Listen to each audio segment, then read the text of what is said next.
Hi, folks. My name is Bill Cook. Tonight, you're going to be a part of and get the chance to watch Free Deal School Number One. This is getting us ready for a 2-day seminar that Kim and I teach called What Box 2025. This is the 10th year we've taught What Box, and this year, 2025. And this is going to let you see a few of the deals that we'll cover in great detail during the 2-day seminar, but kind of gives you a peek behind the curtain. And we'll cover 4 different deals. 2 of them are subject-to deals. One of them we closed from an option, and it was a sub-to deal. And on the 4th one, you may think you can't fight your property taxes, but Kim and I just got done fighting the property taxes on our trailer park, and we lowered the value by $100,000. So yes, you can fight your property taxes. So these are the type of topics you're interested in. Stay tuned. You're going to love what you see. Y'all take care. Have a great day. If you want more information about What Box 2025, please visit our website at billingkimcook.com. See y'all. You better razzle dazzle tonight, baby. You got some heavy hitters on here. Okay, so we're going to go ahead and get started. First of all, I want to thank everybody for being here. This is August the 26th, 2025. This is Free Deal School Number One, getting ready for What Box 2025. This will be the 10th anniversary of us teaching What Box since we first taught it. And I think the first time we taught it was around 2008 or 2009. And we taught it with Dyke Spotterford and Pete Fortunato and I. And that led to the Captains of the Deal cruise that we did for 8 years. And then somewhere toward the end of that cruise, I decided to start teaching this separate as a seminar again. And so Pete and I were teaching it for a while, and now I teach it by myself. But so we're getting ready for What Box 2025. It'll be in Tampa, or you can also come on Zoom. It's about advanced creative deal structuring. So you know it. I don't teach the individual tools like what you'll see tonight. I teach how to use the tools together to allow you to do deals that otherwise wouldn't be possible. But rarely is it that I use a single tool to make a transaction happen. Most of the time I'm using 2, 3, 4, 5 different tools to make something work. So a little bit about Kim and me. A lot of you already know us. For those that don't know us, we're just a mom and pop real estate investing team. I did my first creative deal in Shreveport, Louisiana in 1990. I had 3 primary teachers that were phenomenal, and the 3 teachers were Jack Miller and Pete Fortunato and Dyke Spotterford. So a lot of what you hear me say are things I learned from the 3 masters, which I'm very grateful for. And Jack Miller has passed away, and Dyke Spotterford unfortunately passed away a little over a year ago. Pete is still going strong. I had breakfast with him at his McDonald's this past Sunday. I go every Sunday up to St. Pete. So Kim and I are just mom and pop investors, and we were never doing 10 or 20 or 30 deals a month. We did somewhere between 10 to 14 deals a year. We kept a lot of our properties as rentals. We're also lenders. We also have a mobile home park. We also do a lot of option work, and obviously we also teach. So that's kind of our background, but nothing great. Most of our deals have come from door knocking, probably about 98% of what we've done, including the house we're in right now. Kim found this house because she was out door knocking and talked to the lady in the yard. This house was not for sale. Kim just talked to her, and the lady invited her in, which was pretty doggone neat. And that led to 3 months later, the lady called her up and said, "Hey, you came to see me, and we were talking, and we've now decided to sell." And that's how we got our foot in this door and how we're in this house. And you'll see that deal here in a second. So right now, I'm 65 years old, and I'm in the process of making 1,000 written offers. So I'm on offer 102. This past Saturday, when I was out with Ed Taylor, that was offer number 101. And the whole point of making these offers is I want to take a picture of each offer, do a little video of each offer, and then put it up on our website and our YouTube channel so people can see what it takes to succeed. And the way we're making our offers, where we're going is, number one, door knocking. I'm door knocking in the subdivision across the street because Kim will not let me door knock in my neighborhood. She said that's for her, not for me. And Kim and I, when we're back home in Georgia, well, home's here now, but when we're up there for any length of time working on the rentals, we will go out and work foreclosures there. We also attend a lot of exchanger meetings, and I'm making loans oftentimes through the exchanger meetings, or if I get a call from someone who is needing some money, and we're working that way. the 101 written offers that I've made so far have produced 10 transactions. And I got to tell you, that sounds like a really great number, and it is. I don't like this number at all, by the way. So 101 offers, 10 transactions, that means I'm succeeding 10% of the time, but it also means I'm failing 90% of the time.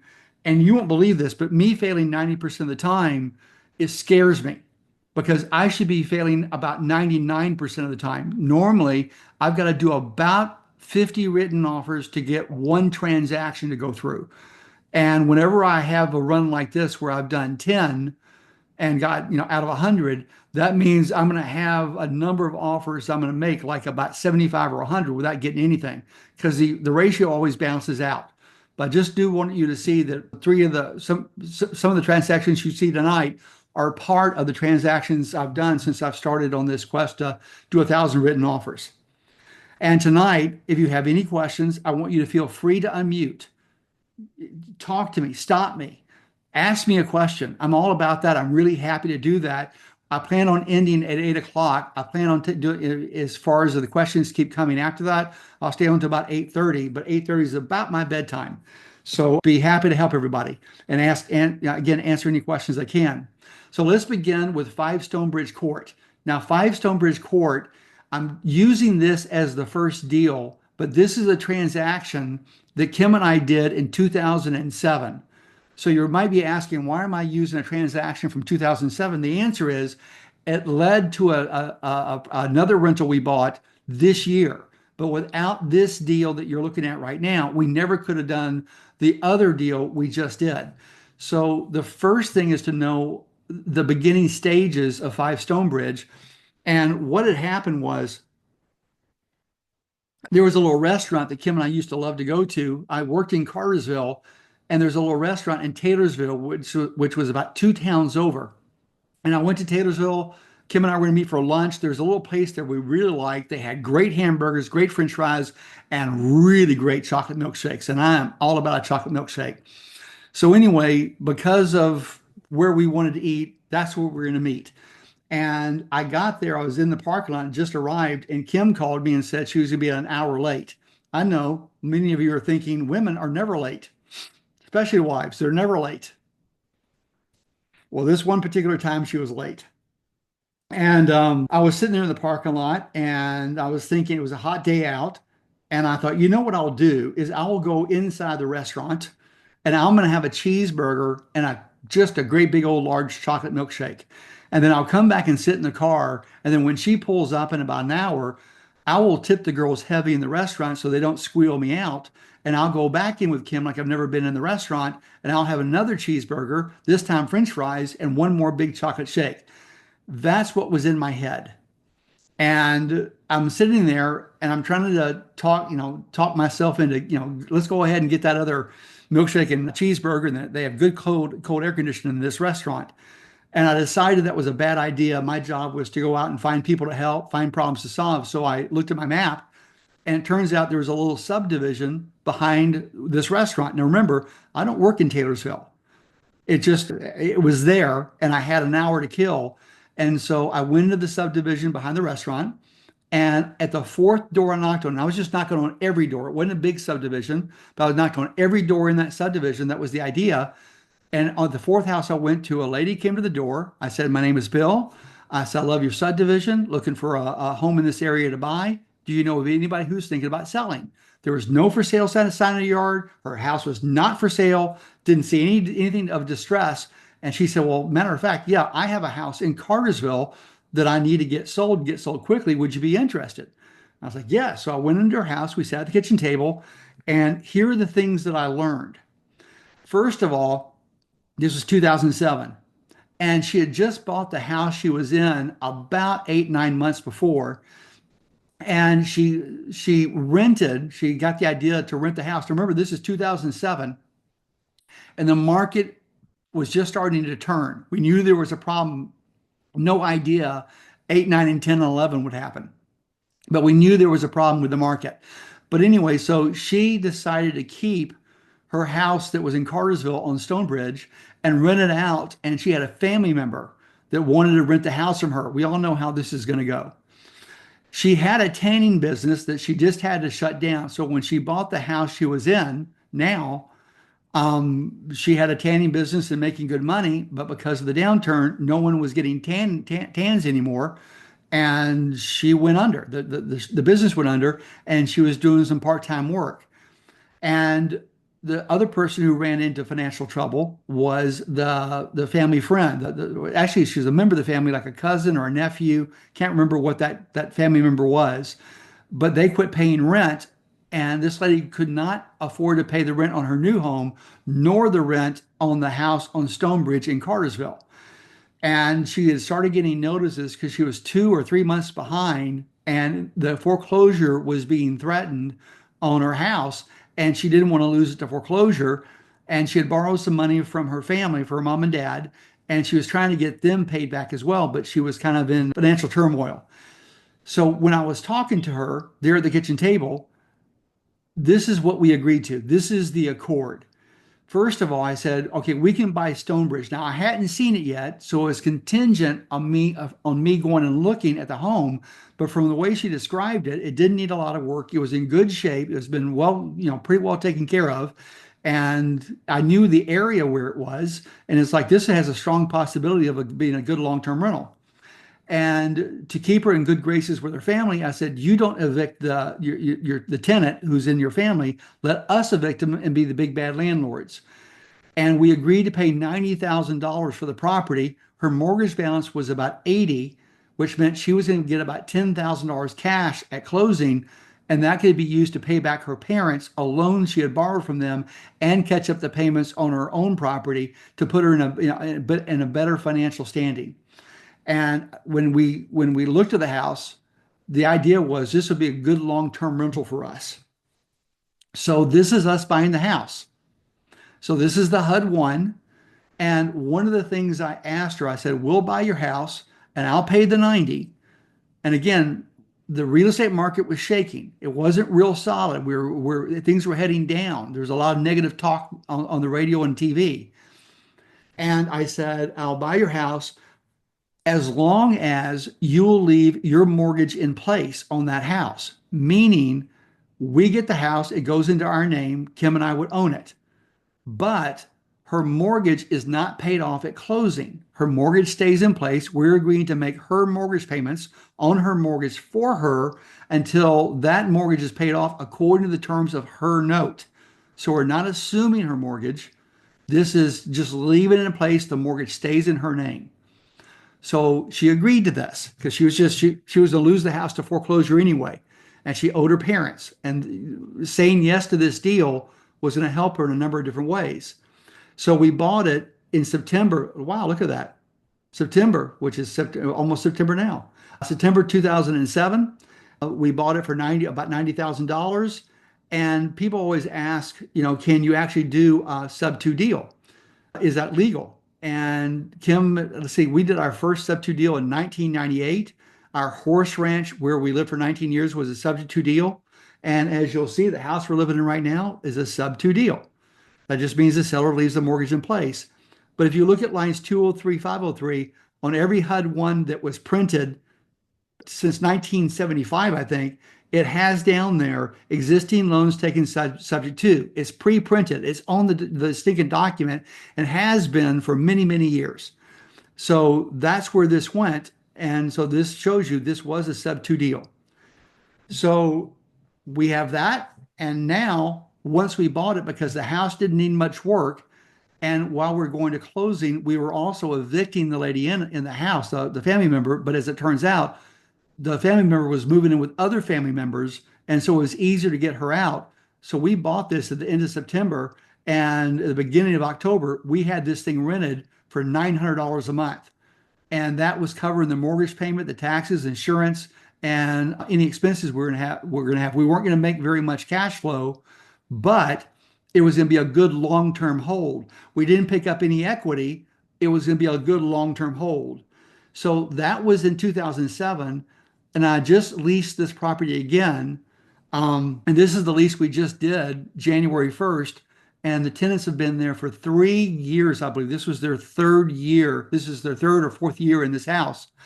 And you can see that this house now, By the way, it's free and clear. So we paid off the sub two mortgage somewhere around 2015. And we paid it off. We didn't have to. We decided to pay it off because Kim and I believe in free and clear properties. We like the feel of not having debt on our properties. So we did pay it off early. We didn't promise it. We didn't say we were doing it. One day we just paid it off, and I sent the lady a nice note. I didn't know she still lived in her old house, but I just sent a note to that address to say, hey, your mortgage was paid off. Anyway, going back to January 1st of this year, we just rented this house and it's rented for basically 2,100 bucks. So it's gone from 900 to $2,100. And this is one of our staple properties. This is what allows us, Kim and I, to be financially free. We have a number of properties that we did just like this. So if anyone tells you that, during a downturn is a bad time to buy or during an upturn is a bad time to buy, it's not. Just find really good houses, great areas, make sure it's going to cash flow. Sometimes it won't cash flow or there won't be any equity, but it's a really good home in a really good neighborhood. And over the course of 10 years, it'll be worth doing. So now the question for you is this. What if instead of, going to this neighborhood and knocking on doors behind the restaurant, what if I'd gone in the restaurant and had the cheeseburger and milkshake instead? I never would have found this deal. What if Kim had not been an hour late? If she had shown up on time and we went in and had a restaurant, I never would have knocked on the neighborhood behind this restaurant. What if I didn't know how to do a subject-to deal? What if I hadn't learned that? What if I hadn't learned anything about leases and landlording? I never would have done this deal. What if I didn't know about structure stacking? And that's what Box is about. Using multiple deals, multiple tools to make a single deal work. In this case, we're using an option. We're using a subject-to deal and a lease agreement to make this thing work. And another thing you should also know is on all my rentals, I regularly, whenever I go by and check on the house, oftentimes I'll get out and I'll knock on the neighbors' doors around the house. And I'm just asking, are the tenants being good to the property? Are they being good to you? Are they being polite? Everything okay? Anything I need to know about? And oh, by the way, do you know of anybody else who's thinking about selling? So I do that real regular. So let's say you're not a full-time door knocker. That's fine. Why don't you knock the doors around the houses you already own and do that regular just to check up and see what they say about the area and the schools and what's happening? That's the best way to get information. But on 5 Stonebridge, I did that and Kim did that on a very regular basis. So now let's look at the second deal. This is 7 Stonebridge Court. This is right next door to 5 Stonebridge Court. If you're looking at this house, just to the right is 5 Stonebridge. And if you notice at this property, you'll see a screen porch on the front right. And when I would go over to this house, to 5 Stonebridge, and I was working on it or blowing gutters or working on the shingles or painting something or meeting a tenant or doing an open house, whatever was going on, the man that owned this house oftentimes would come sit outside on this porch. And when, he'd always offer me a glass of sweet tea or a glass of ice water. And so I would take a break and go sit with him and talk. Kim did the same thing. And we got to know him well. He was a friend of ours.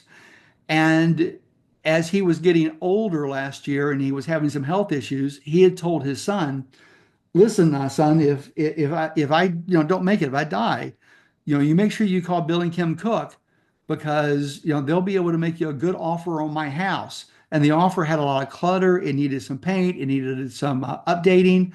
And the son worked 6 days a week and wouldn't have time to do that. And the dad knew this. He said, just call Bill and Kim and they'll take good care of you. So we got the phone call late last year around November that the son called and said his dad had died and that he was thinking about selling and he would like to meet with us if that's all possible. So I want you to see these days, how am I making my offers? What am I doing? What does the paperwork look like? And again, you can stop me anywhere through this, ask me a question, just unmute and go at it. So when we met with him, this was November the 16th, 2024. And what you're looking at is a T-bar. And the key to a T-bar is on a piece of paper, I draw a T. And on the top left-hand side, I put down current position. You can see it highlighted in yellow. On the right-hand side, I put down potential position, and it's highlighted in yellow. And this is the conversation Kim and I had with the son. So Kim was there, and I was there, the son was there. And we're sitting at the kitchen table and we're just talking. And so this is what the son was saying. And people always ask, how do I know how to structure the deal? And the answer is the seller or the owner will tell you what they need done. They will explain it to you. And a T-bar, by far, is the most important document that I use in real estate. Nothing comes close to this document you're looking at now. And it begins life just as a piece of paper. Usually I'm in someone's house and I'll say, listen, I like to make some notes. Do you have any paper for me to use? I have my pen with me. My pen's always usually around my neck. I've got it. And I asked for a piece of paper, and that's what I did here. So here's what the son said. The son said that he must sell his deceased father's house. So that was why he called us. Now, the right-hand side is me thinking to myself, okay, here he's going to tell me a problem. The problem is he must sell his deceased father's house. The right-hand side is I need to have a solution to this problem. So my solution was we'll buy the deceased father's house. No magic, nothing, nothing big, just they have a house to sell, we'll buy the house. That takes care of the big problem. Next, the son said he was seeking a quick sale. He worked 6 days a week. He didn't have a lot of time to deal with this. He just wanted to be done with the house. And I said, we'll buy your house quickly. Left-hand side, he'd rather not use a realtor. And the reason why was the house was a mess. It needed updating, and he didn't have time to come get all this stuff done. And he knew the realtor would insist on pictures coming off the wall and clean up and all kind of stuff. And that was going to cost money that the son didn't have. And he just wanted done. And I told the son, I said, we're not realtors, we're buyers.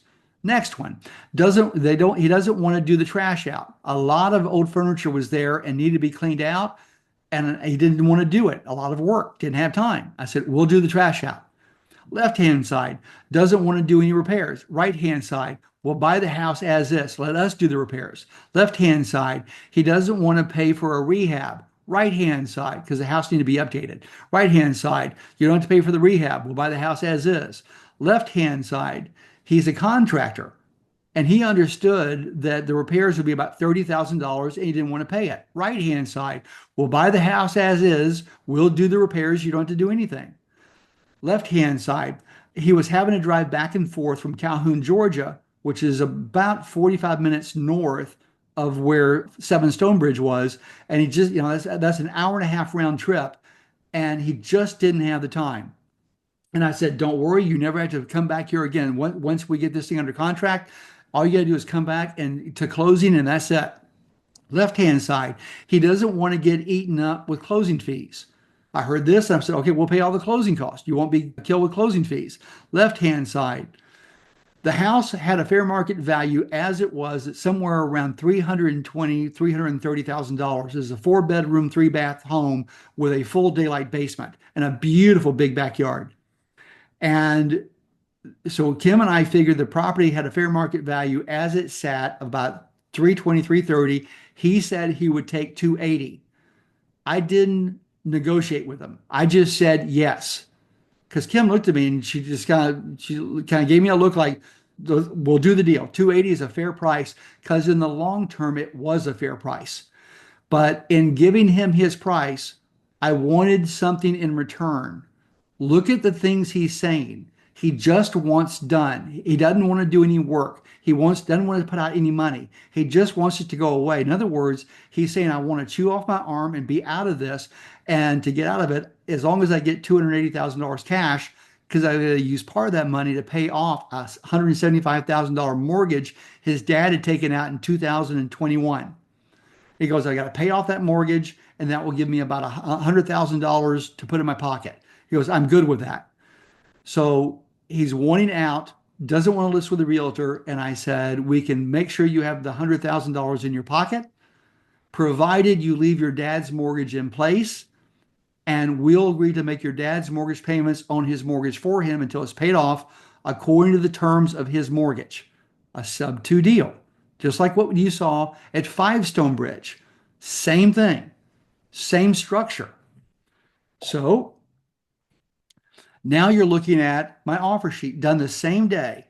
I got done with the T-bar And after talking to him and realizing what I needed to do, I was like, okay, here's how we're going to structure this thing out. And so I knew that I said the fair market value was 350. It was really about 330 before the repairs. And I said that we'd pay the 280. The mortgage balance on his dad's mortgage was 175. But get this, the mortgage rate on a 30-year fixed rate mortgage was 2.75% interest. Is that not outstanding? So as investors, we think we're paying 7, 8, 9% interest on our rental properties, on the mortgages for our rental properties, and here's one at 2.75, which means a lot of the payment is going right toward the principal. So that I love this note. And so there you are you're looking at my offer, and it's just what we said. It came right from the T-bar. We'll pay 280 because he asked for that. We'll pay all closing costs because he didn't want to pay closing costs. I did say we want to close with our attorney, which he was okay with. I said we're going to buy the property as is because he didn't want to do any work. And I said, we can close within 7 days of you accepting our offer. And I also found out he wasn't yet executor.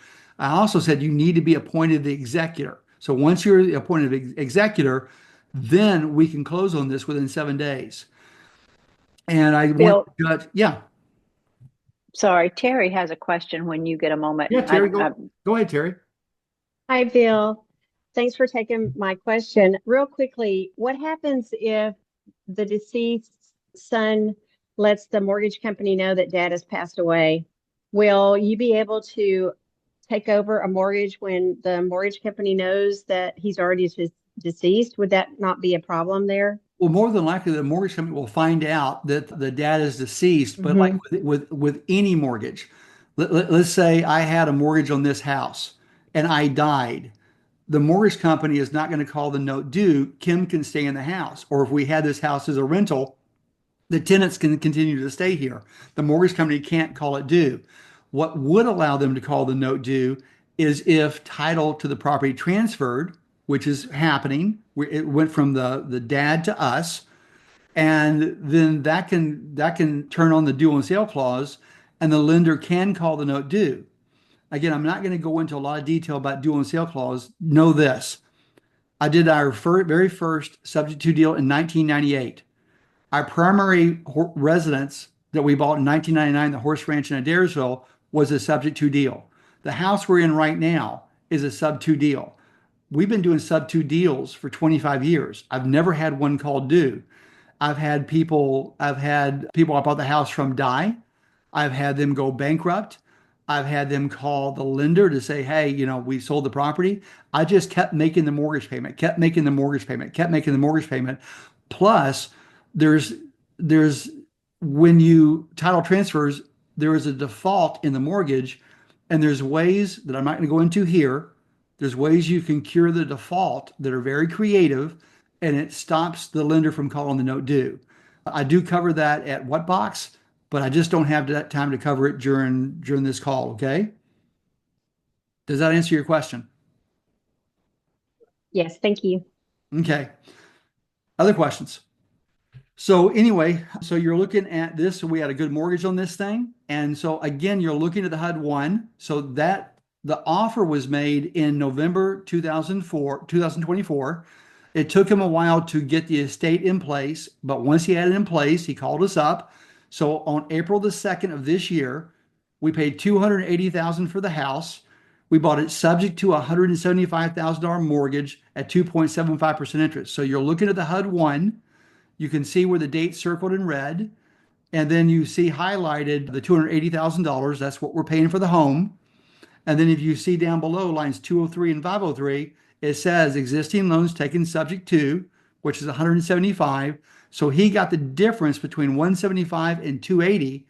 So basically he walked away with $105,000 cash, and he was very, very happy. He got done with the house. He didn't have to do anything. So go back and look at that T-bar when you get this recording of this. Look at what he said in the T-bar. He got everything he wanted. I just had a structure where we could do the deal, and then this using this structure with a sub-to deal allowed us to do this deal. And then about a month and a half after we bought that property, we got it rented, and I guess it's 2 months. We did a big rehab to it. And you can see that we just got this thing rented out in June of this year. And it's bringing in also $2,100 a month. So you have 5 Stonebridge bringing in $2,100 a month. You have this one bringing in $2,100 a month. And 5 Stonebridge is free and clear. And one day this will be free and clear. So it goes back to it. This was a good deal that we did this year. But what if I hadn't knocked on the owner's door in 2007? What if I had gone in to get that hamburger or the milkshake? Or what if Kim hadn't called in, and said she was going to be an hour late? Both of these deals we would never have done. We never would have found them, would never have known about them, would never have built a relationship. What if I didn't go out and know how to do this? Didn't know how to do a sub-to deal, didn't know how to do landlording, didn't know how to do structuring. Do you see that there's no way I could have done either one of these? So you may look at these and go, wow, cash flowing, pretty good, free and clear. This is great. But what got us 7 Stonebridge was when I was at 5 Stonebridge, I was talking to the neighbors on a regular basis. So did Kim. You should be doing that. You'll be surprised that if for the houses you have or the houses you're looking at, if you'll just talk to the neighbors, you'll be shocked at some of the information you get. Bill, Yes, ma'am. Danny wants to know, where did you come up with the 102 to pay the seller? We had the money in the bank. So we used the 102, 105, it was ours. And then we were using our cash to do the rehab. I will tell you that I went to an investor friend of mine and I borrowed 125,000 that secured to a different property, not to this one, because she would have been in second position on this one. She wanted to be in first position. So I took one of our other free and clear properties, used it as collateral. And so we have a little bit of money into this deal because the rehab was about $30,000 or $40,000, which is more than we thought, but it wasn't a lot of money out of our pocket. And the tenants are the ones that are paying for the notes and paying this thing off for us. Good question. Okay. So now let's move forward to Highland Greens. And this is where Kim and I are right now. So as we're talking to you, if you look in the background, this is the house. And let me talk to you about how we found this deal. So Kim had decided that she wanted to live in Venice. So we'd been in a motorhome for 7 years. We sold our horse ranch in 2008. We moved into the motorhome full time. We've been traveling the country for 7 years. So during the winter, we wintered down here in Florida. Usually I was pretty close to Peace McDonald's. And then we came down here after one of the hurricanes. Kim saw Venice, fell in love with it. She goes, I want to live here. She found a subdivision called Pelican Point. And she said, I want to live in Pelican Point. Pelican Point is a big subdivision. She picked about 3 streets in Pelican Point. She goes, Bill, I don't care where we live, as long as the house is on one of these 3 streets. And I did not find this house. Kim did. So she was just driving through, as she did regularly. There was a lady standing in the yard in front of this house. House was not for sale. Kim just said, hey, I love the neighborhood. Do you know anybody who's thinking about selling? I want to live here. She and the lady talked for a little bit. The lady said, would you like to see the inside of my house? Kim said, yes. So in she went. Real pretty house, not for sale. They talked. When Kim left, she went home and wrote the lady a nice letter saying, hey, listen, just loved your house. It's beautiful. If you ever think about selling or hear somebody else who wants to sell, I want to live in Pelican Point. If you would, please give me a phone call. 3 months goes by. And Kim gets a phone call from the lady.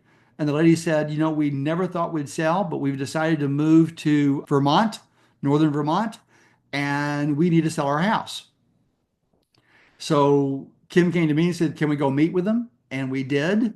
And we walked into this house, and we had been looking for more than a year for a home to buy in Venice. And when I saw the lanai, which is, think of back porch, when I saw the lanai, the size of it is huge. And I just knew that this was what, I looked at Kim and I said, is this what you're looking for? And she said, this is exactly what I'm looking for. I said, do you want this house? She goes, I want this house. I said, fine, we're going to get it for you. And then we sat down at a table on the lanai with the buyer, with the sellers. And here's what happened. I'll let you see the paperwork. Once again, you're looking at the T-bar. So again, I asked for a sheet of paper. I did the T-bar, and this is the one that I used. So this is not me making something up. This is the one that I used here. And so there's the T, and you see current position, potential position. And when I'm talking to them, and I'm talking to Lynn, he was the man, and the husband, and he told me that due to health, that he needed to sell. Right hand side, we want to buy your house. Takes care of that problem. Left hand side, not sure when they're going to move to Vermont. They want to find a house and buy it first. I said, we're flexible. We have a motorhome down here we're living in. We'll buy your property whenever you want, whether it's a month, a year, or 3 years. We'll wait. So I took care of that problem. Left hand side, he was adamant that he was going to get his price in 2022. He bought this house for $580,000. He wanted $580,000, not a penny less. And I said, we will pay you $580,000, though the house fair market value at the time we were doing this was $540,000. So I'm overpaying for this house by $40,000. But because Kim and I are going to be here for 20 years, I didn't care about overpaying. But because I'm overpaying, I need to get terms. I'm giving him the price, but I need to get the terms. Next thing, he didn't want to list with a realtor, which I thought was strange, but he said, his house was cluttered, had some issues. He didn't want people coming through the house. And I said, well, we're not realtors and we just want to buy the house, so don't worry about that. The next thing he said, he preferred not to fix or clean anything. There were a couple little problems going on. I said, you don't have to fix or clean anything. Sound familiar? Just like with 7 Stonebridge, just like with 5 Stonebridge. He was about to have the ductwork cleaned, which surprised me. And I said, well, don't clean the ductwork. Save the money. You don't have to. So all I'm doing is going down the list of concerns that he has, why he's trying to sell, and why do you want to sell maybe to an individual versus using a realtor? And he's telling me, but there's a little problem he had that he was leaving out that I did not know about. I didn't find out about for about another week or two. So anyway, this is the T-bar. Now, this is the offer I wrote also on November the 11th, 2025. So end of last year. And so based on the T-bar you saw, this is me. This is the thing I wrote him sitting at the table on the lanai. And it says, we will pay $580,000. That was important to him. We need your loan to stay in place after we buy your home. So I explained to him what that meant. It's a subject-to deal. And I'm writing him and saying, we're going to make your mortgage payments on your mortgage for you until your mortgage is paid off according to the terms of your mortgage. And he wasn't real fond of that. He was like, yeah, I'm not sure about that. But for him to get all the things he wanted, he was going to have to give in on this one thing. And I'm writing the numbers there. So purchase price is $580,000. The mortgage balance was about $275,000, which means he would get $305,000 cash from us. And I put down, you don't have to fix anything, you don't have to clean anything, and we can close whenever you want. So if you think you have to use fancy closing documents, fancy purchase and sale agreements, you have to use a realtor's purchase and sale agreement to buy houses, you don't. This is what I use. Now, if I'm working through a realtor, I will do this. I will write it out on a piece of paper so it's understandable, and then I'll have to convert it with the realtor's help to their contract. But then under special stipulations on the fancy contract, I'm going to staple this because this is what we're agreeing to. This is what's important. And this is based on the T-bar. Now, here's the problem I didn't know about. Guess who had bed bugs? That's right. So Kim and I had never experienced bed bugs in 35 years as real estate investors, not in our trailers, not in our trailer park, not in our rentals, not in our flips, none of it. And all of a sudden, what had happened was the seller's brother had come for a visit, evidently had bed bugs, and the bed bugs were in 2 of the bedrooms. And there was a significant amount of bed bugs in the 2 bedrooms. And the seller did not want to list with a realtor because he knew he was going to have to disclose that he had bed bugs. He also knew he was going to pay $5,000 basically to put a tent over the house and have the whole house heated up to 122 degrees to kill the bed bugs. And he didn't know what to do. He didn't know who to turn to. He also knew that even after the bed bugs were gone, he would still have to disclose that he had bed bugs. He also knew that if he used a realtor, he was not going to get $580,000. And with bed bugs, he probably wouldn't get 540. He'd probably get about 480. So you can see the bed bugs were a problem to him. And I agreed to work on the bed bug problem in exchange for him to agreeing to our deal. How about that?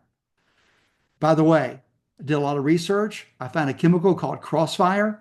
All it does is kill bed bugs and bed bug eggs and larvae and young ones and old ones. It just kills bed bugs.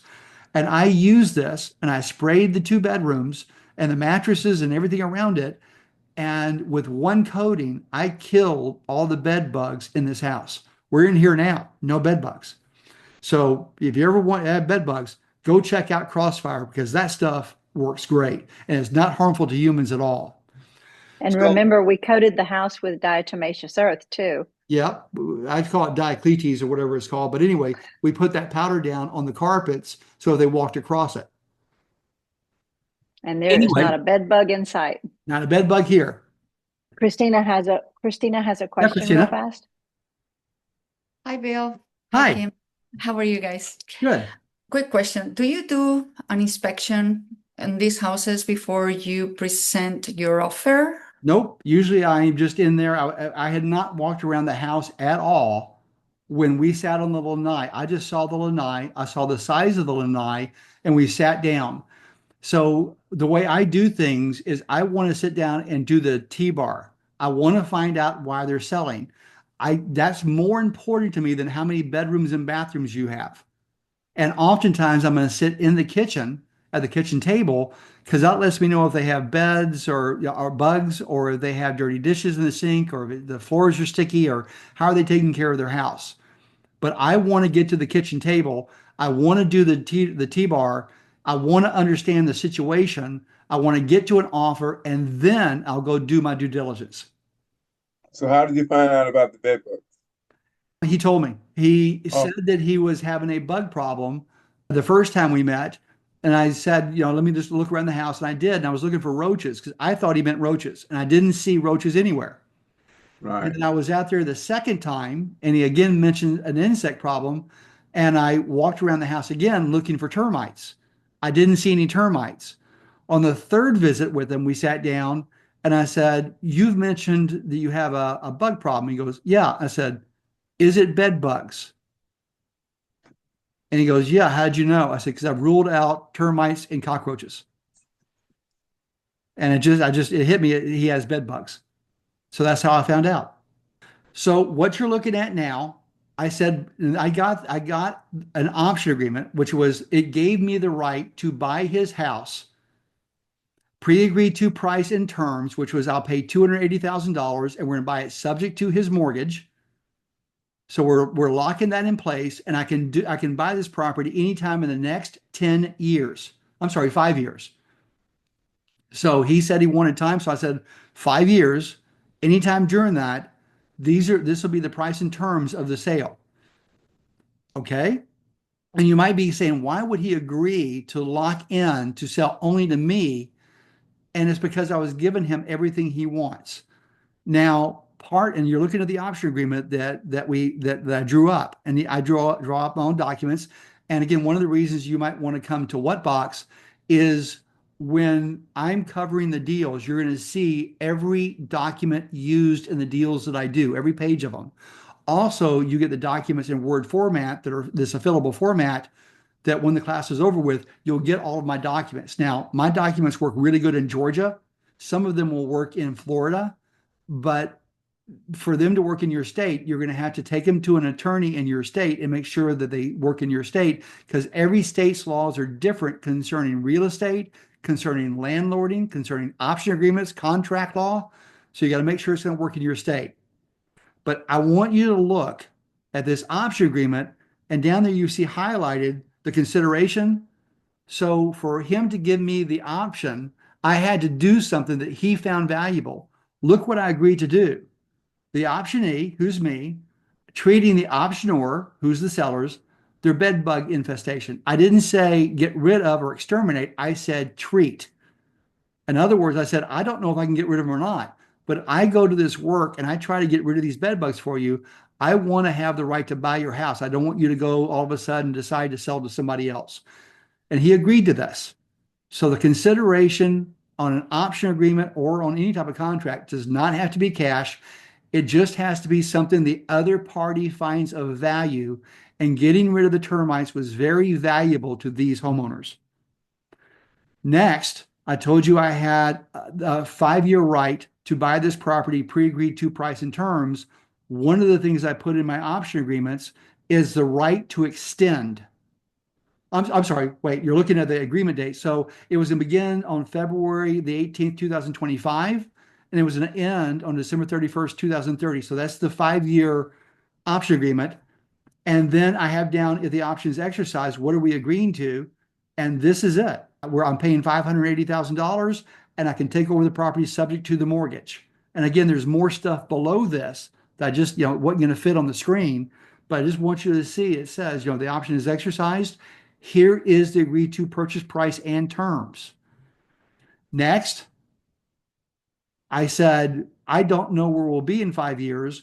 I want to be able to extend this option and now go all the way to 2035. So it becomes a 10-year option if I choose for it to be. And the way I can extend is I'm going to pay an option extension fee of $1,000, which I'll apply toward the strike price of this property. So what I've done is locked this property up. Whoop. I don't know what that was. And someone needs to mute. Okay. Okay. Someone muted. Thank you. So I now have a 10-year right to buy this property, pre-agreed to price, pre-agreed to terms, and he cannot sell to anybody else. And you might say, well, wait, you have the option agreement, but what keeps him from just going ahead and selling to somebody anyway? I secured the option with a mortgage. This is the mortgage that I used to secure the option. And many of you might think, well, a mortgage can only secure a promissory note, a loan. And the answer is a mortgage can secure any promise. And you'll see where it says there highlighted mortgage to secure an option agreement. And if you look where the red is, that is where it's being, that's where we're in Sarasota County. And that's me having this mortgage recorded. By the way, it took me about an hour and a half because when I went into the clerk's office, they said I couldn't use a mortgage to secure an option. And I just kept working my way up the chain of command until I found someone that realized that they were wrong. I was right. And here's the mortgage. So therefore, if the sellers were to sell the house to someone else, which can happen, whoever buys it subject to my option. So I can still buy it. My pre-agreed to price and terms, doesn't matter who's there. Okay. So on April the 16th, 2025, we exercised our option and we bought the property. And by the way, the agreement that we agreed to on the very first time I sat down with him, the $580,000 subject to the mortgage, that's what, when you saw me handwrite that offer earlier in this deal, that's exactly what that's what we closed from. So we had some back and forth. We moved some numbers around. We ended up where we started, which is the first offer I wrote down, and it was based on the T-bar. So we exercised our option, and now here we are buying it. So they're using this. The attorney, Chad Gates, is using a closing statement, not a HUD-1. I wish they had used a HUD-1. On this one, you can see that if you look at the first highlighted line, this down below, you'll see the purchase price was $580,000. And now they call it a seller's credit. What that means is the seller's mortgage stayed in place, is a sub-2 deal. And the balance of the mortgage when we bought the property was $274,000. And then at closing also, the sellers needed time to get out of this house. They needed time to buy the house they were going to buy. So we gave them $305,000 cash at closing. They used part of that money to buy the house that they were moving to. And they needed to be here for about 10 days. So this is me leasing them the property, 0 rent payments, but I did fill out a lease agreement. So if for some reason they went past the 10 days, I would have the ability to evict them. So it wasn't a handshake deal. I did use a lease agreement for this. And you may be wondering, what does the mortgage statement look like now that we've bought the property? And nothing on the mortgage statement has changed. The mortgage is still in their name. So this was the July the 1st mortgage payment. And you can see that my payments on this house are $1,281.05. And the interest rate on this mortgage is only 3.1%. So 2.75% for 7 Stonebridge and 3.1% for this property here in Venice. I mean, when people say interest rates are too high at 6.8%, well, maybe they are. So why not learn a different way to buy properties? Okay, we'll use a different structure. So any questions on this deal? Yes, Bill. Yeah. 300. Where'd you get the money for that? Or did you pay cash? You said cash, or are you paying somebody back a note on that? Well, first of all, the 175 was the seller's mortgage. The 305,000 was going to go to the seller, of which I was shy of that about $75,000. And so I just had a loan payoff that I had lent somebody some money. It paid off. So I had cash sitting. So I used that cash plus I borrowed 75,000 from my friend Reggie Lau. And he has a secured note against this property for 75,000. So it's a short-term note that I'll pay off in the next month or so. Okay. And you said 175 was owed, but actually 275 was owed. Oh, 275. I'm sorry, 275,000, 272,000 is owed.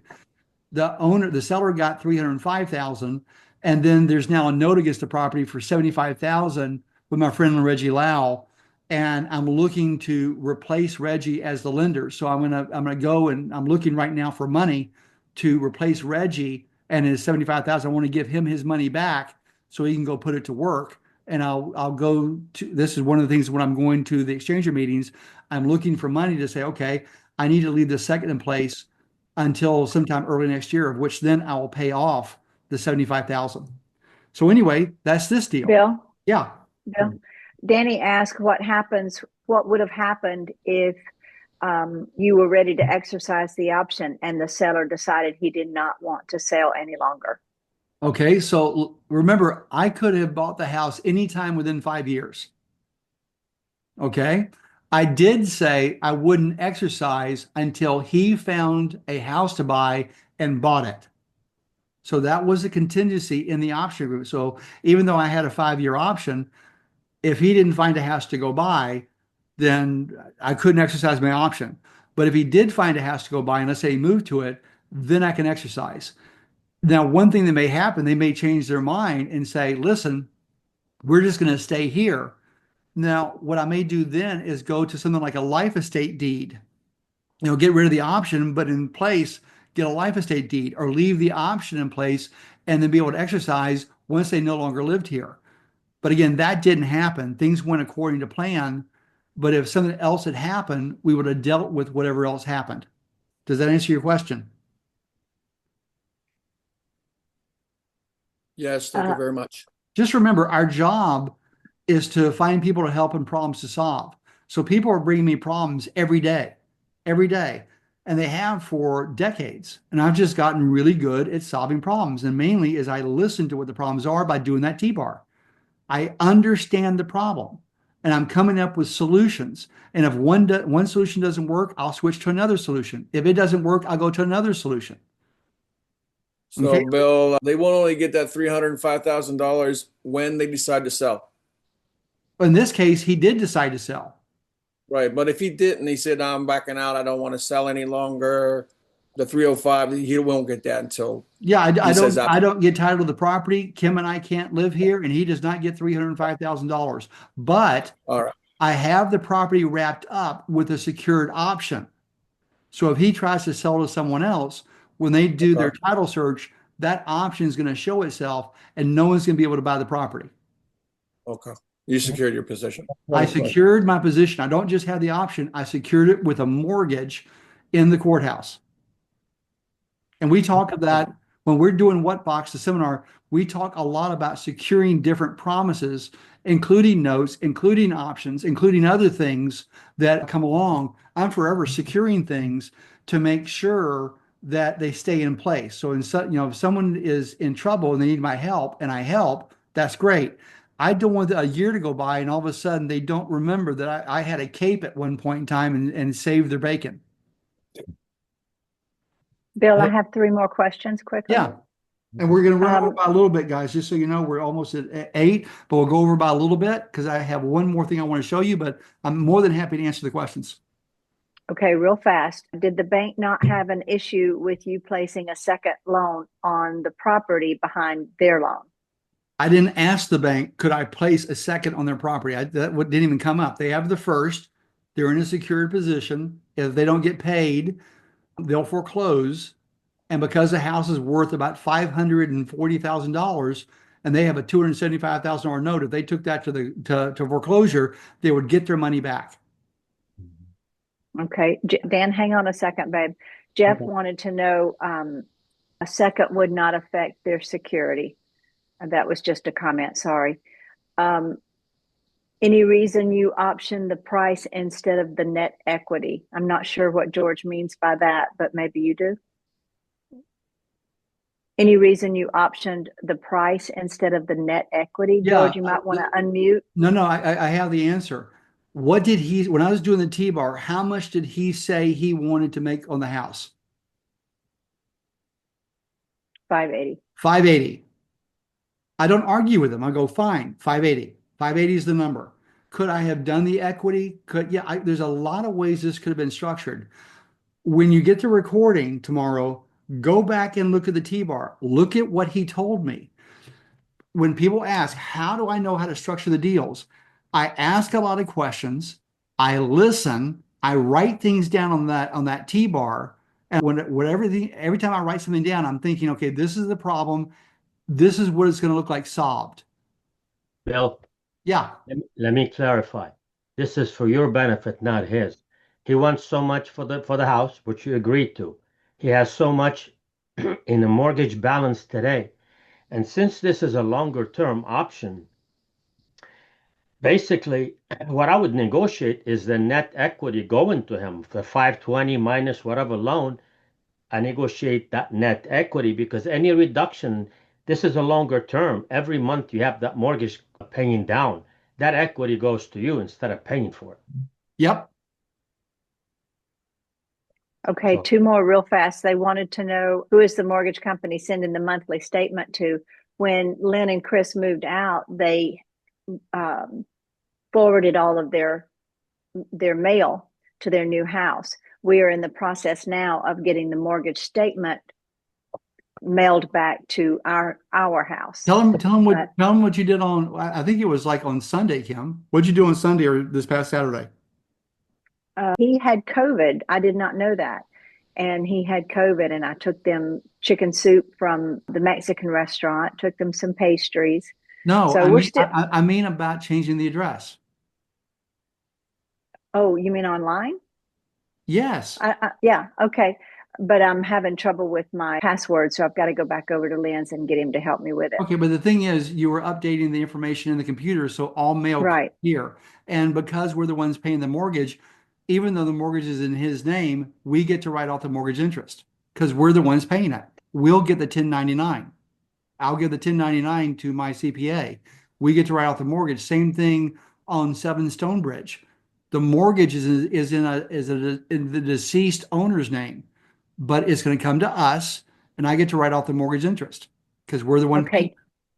Catch Dan, and then I know you got to move on. It's at 8:05. Catch Dan's question. Dan?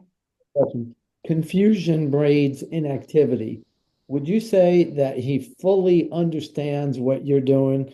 I mean, I know you met him Yes. 3 times and you've done all the mortgage to secure the option and sub 2 and all that. Could he explain it to somebody else, or he just trusted you to? Because that's a lot to, I mean, people are like, whoa, hang on, I just don't get this. How did you clarify that?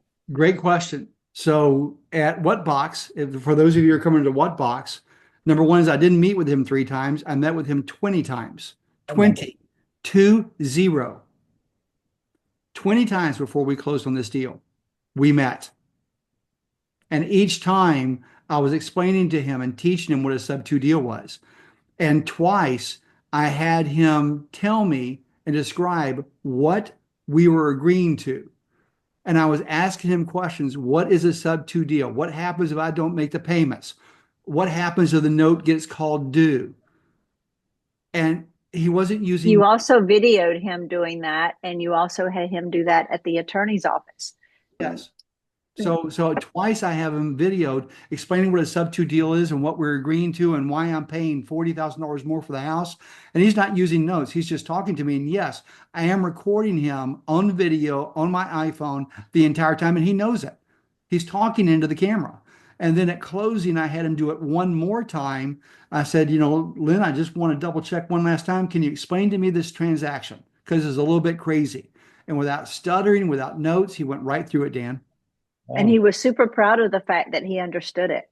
That was And crazy. when He's we did 87 years old. when we did 7 Stonebridge, same exact thing. I had the seller, the son who was the executor of the estate. At closing, I had him explain what we were doing. What was the transaction? What is a sub-2 deal? What are the risks? What if I don't pay? What if the note's called due? I have them explain it, and they explain it in detail, and I ask questions along the way. But because we've talked about it so much, they do understand it. Thank Okay. you. Thanks, Dan. If you want to lower your hand, that's fine. And Bill, I know you're rocking and rolling, babe. Okay, so I want to show y'all one more transaction. This is one that we just did. This was within the last week. And the question you may have, so at Whatbox, we cover lots of different things. We're using a lot of different tools. We're using a lot of different techniques. We're going over a lot of different topics. It's not just deal structuring. It's not just structure stacking. We go through a lot. It's just about advanced creative deal structuring, the general principle of it. And you're going to be hard pressed to find this information covered anywhere else other than maybe like at Pete's seminars. So right now, Liz, the question for you is, can you fight your property taxes and win? Do you know what to do? Because I'm going to have a write-up in this year's manual. It was in last year's manual and the year before that too, but I'm changing properties to the property you're about to see and explaining why. So this is 11 Clubhouse Drive. This is in White, Georgia. This is our trailer park. Now, what you're looking at is the house. The house just comes with the trailer park. So we have trailers lined up down the side of this house. And when I was got my taxes, and I'm going to show you what happened in 2024 and then what happened in 2025. So this is the 2024 property tax assessment sheet. More than likely, no matter what state you're in, you get something like that, like what you're looking at right now. And it just says, okay, here's the value of your property, because your taxes are based on both the millage rate and on the value the tax assessor puts on the property. And it's those two things, those combination of those two things determines what you pay in property taxes. So in this case, this is from 2024, you'll see that on the arrow on the left-hand side is pointing to the 313,000. That was the fair market value on the park. And then for the current year, which is 2024, you can see that that is not changed. Now, here's what you don't know. The county had increased the value of my park just about double in 2019, 2020. And I took it to court. I went to a jury trial over this. So I didn't just appeal it. I didn't go just before the Board of Equalization because they turned me down. Then I asked for a jury trial, which we got, and I won by a lot. And it dropped, the tax assessor had said the value of my property was about 200,000. And it had, because of what the jury said, the value was dropped down to 113,000. But because of this, it was locked in for 2 additional years, 2023, 2024. So now the property is going to get reassessed in 2025. And by the way, if you're interested in seeing information about that court case when I fought my property taxes, if you'll go to our YouTube channel, it's Bill and Kim Cook, go to our YouTube channel, go back to around 2022, I think, maybe 2021, and you'll see a video where I had flown back from, I think we were in maybe Idaho, and I had flown back for this jury trial. And I did about a 17-minute video on what happened. So if you're interested in knowing more about this, do that. But also more of this information you're going to see at What Box, including what did I do to fight my property taxes? What did I do? You'll see a piece of it tonight, but you'll get the full Monty at What Box. So this is 2024. Now look what happened this year. This is what the property tax, this is the property tax assessment on the property this year. So you can see the first arrow pointing to 313,000. That's what it was in 2024. They raised it to 113. I'm sorry, 113,000. They raised it to 283,000 damn dollars in one stinking year. That is a 150% increase in value. Needless to say, I'm going to have a 150% increase in my property taxes. So you can do nothing. You can just accept it, or you can learn how to fight your property taxes. So because Kim and I have been fighting our property taxes since 2006, and it's a passion of mine, and we've now fought our property taxes like 155 times, and we've won about 138 times. So I'm winning 87% of the time. So if I appeal, I win often, and they know this. The people in the Bartow County Tax Assessor's office, they know me well. So here we go. This is what they said. Then I use something called the income approach on this property. And again, you're going to get the whole income approach. It's 3 pages of what I wrote. How did I come up with the numbers? How did I determine the value? This is just the top little piece of it. But you'll see that I said the value on January 1st, 2025, using the income approach, was $193,430. Important number, $193,430, using the income approach. And I didn't fudge this. I don't try to play games with my property taxes or my values. I want to use real numbers. I want to be fair to people. But it wasn't 300 or 200 and some odd $1,000. It was 193. That was the value of the property according to the income approach. And when I took this thing to a jury trial, the one thing the jury said was, yes, with a mobile home park, it's a commercial property and the income approach does apply.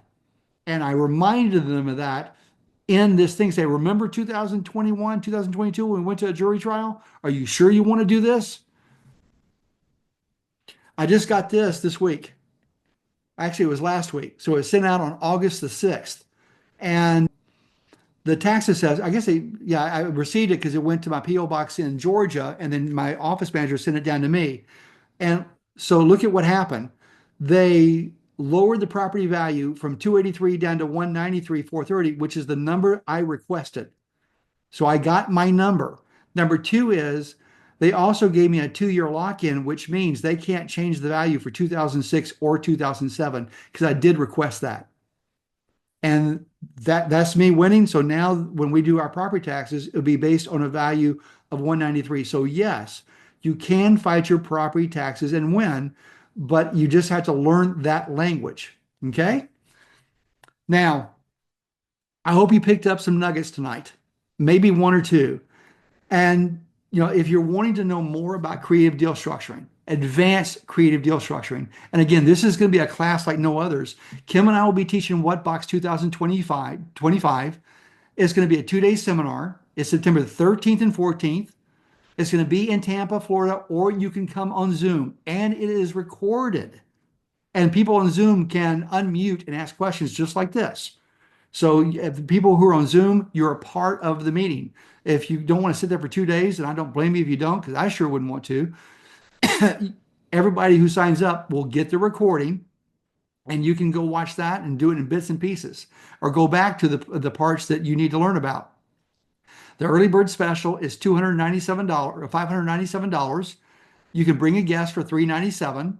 And to get full information about What Box 2025 or to sign up, go to our website at billingkimcook.com. And this is what comes with it. Again, Kim's holding up the 2023 book. This is our 10th anniversary.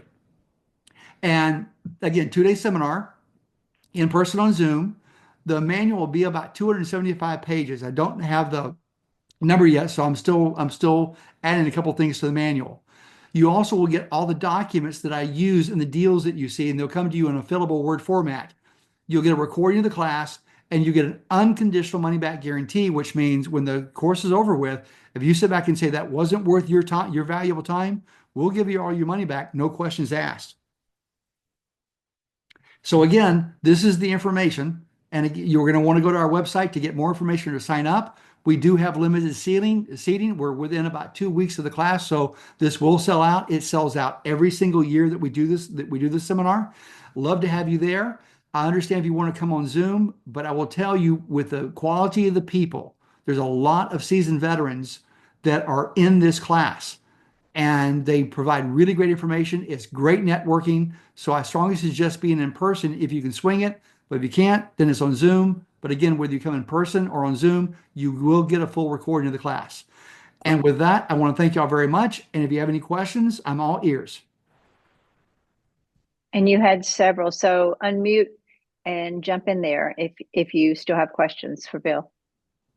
Bill, on the first case that you talked about, where the gentleman passed away, who paid for the probate, or does that include it, or did they pay for their own probate? Great question. So one of the deals you'll see at What Box was a property that Kim and I did in Tampa last year. In that case, the daughter was inheriting the property from the mother. The mother had died and no probate had been done. In that case, Kim and I paid for the probate. Now, in paying for the probate, for every dollar we spent on probate, we got $2 off the strike price. Okay? So she was asking me to pay for it, and I would do it to get the estate settled. But for every dollar I spent, I got $2 off the price. So that's a 50% return on my money. I like that.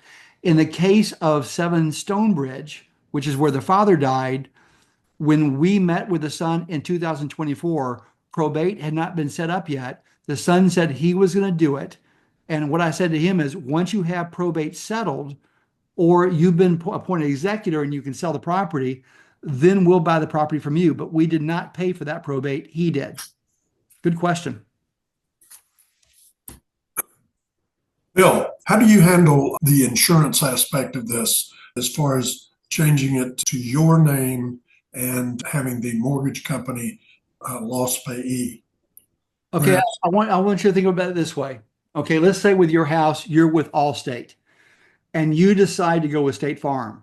How will that work? Well, you would just notify, you would cancel and pay your premium to the new company. Yep.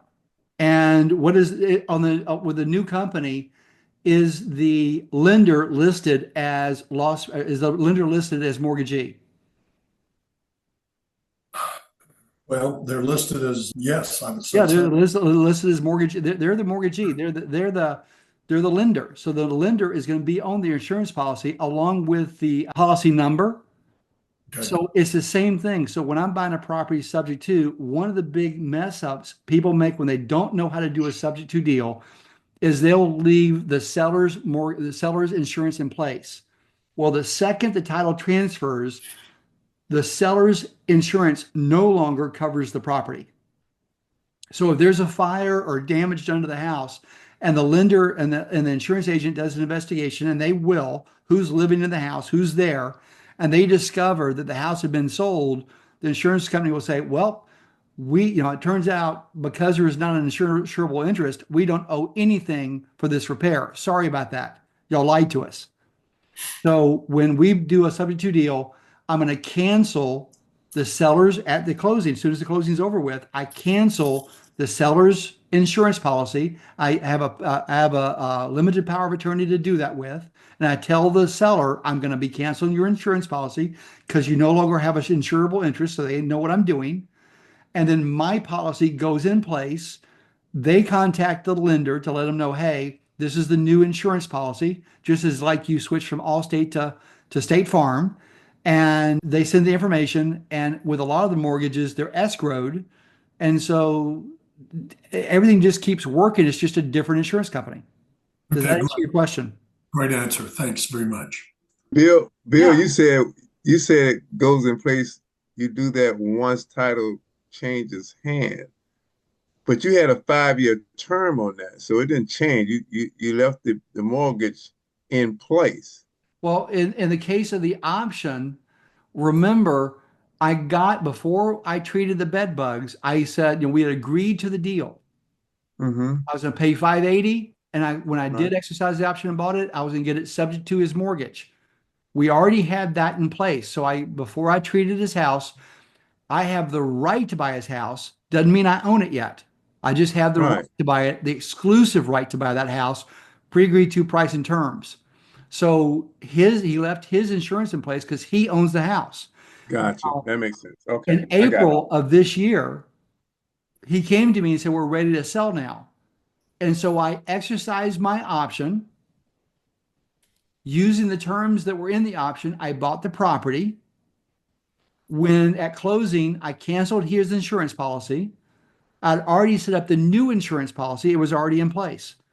So Right. when the day after we bought it, his policy is gone. My policy is now in place.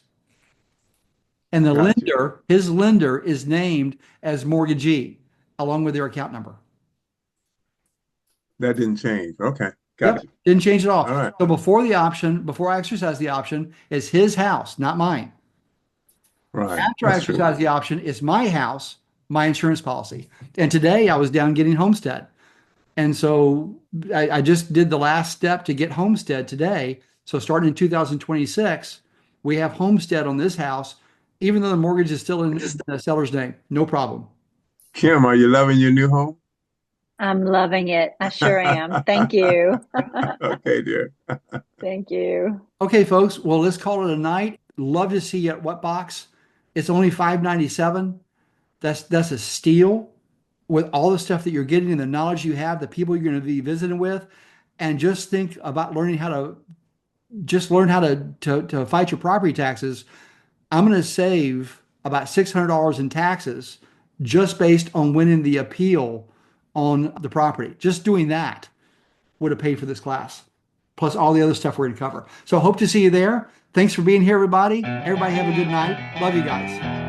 Night, y'all. Take care. Great job. Night, everybody. Thank y'all for your time. All right.